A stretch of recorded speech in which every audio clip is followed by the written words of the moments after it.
جو اللہ تعالیٰ کے نیک اولیاء کرام ہیں انہوں نے لاکھوں لاکھ غیر مسلموں کو مسلمان کیا.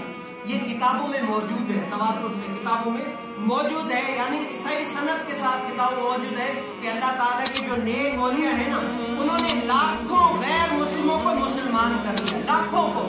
لیکن کچھ ایسے ہوتے ہیں بھائی آپ کہتے ہیں آپ کے اولیاء نے لاکھوں لوگوں کو مسلمان کیا، آپ بتائیں آپ کے ولی افضل ہے یا صدیق اکبر افضل ہے؟ اور یہ بات یہ صدیق اکبر رضی اللہ تعالیٰ ولی کیا تمام صحابہ سے افضل ہے. انبیاء علیہ السلام کے بعد سب سے زیادہ مرتبہ ہے تو صدیق اکبر کا ہے، سب سے زیادہ فضیلت میں شرف میں صدیق اکبر ہے.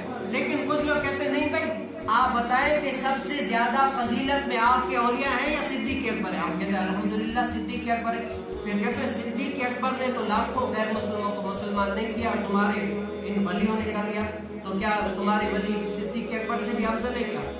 اب دیکھیں یہ تو اللہ تعالیٰ کی عطا ہے، کون جس سے کام لے لے، یہ نہیں ہے کہ ان سے لیا، ان سے بھی بہت سارا لیا، ہمارا یہ نہیں ہے. لیکن آپ بتائیں کہ حضرت سلیمان علیہ السلام افضل ہے یا آصف بن برقیہ جو تخت بلقیس لے کر آئے؟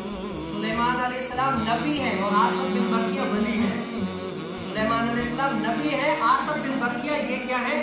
یہ ولی ہے. اور تخت بلقیس کو لے کے آئے تھے آصف بن برقیہ.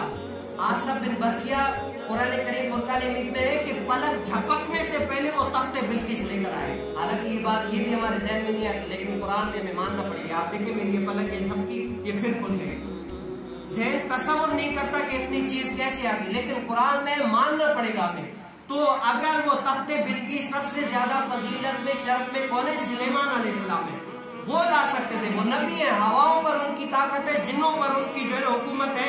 اگر وہ تخت بلقیس لا سکتے تو لا سکتے تھے، فضیلت والے سب سے زیادہ وہ ہیں. لیکن کیا آصف بن برقیہ نے کرا؟ اس سے کیا یہ کیا ہے جو کم فضیلت والا ہے وہ اگر کام کر لے تو یہ بھی شریعت ہے، یہ بھی دین ہے.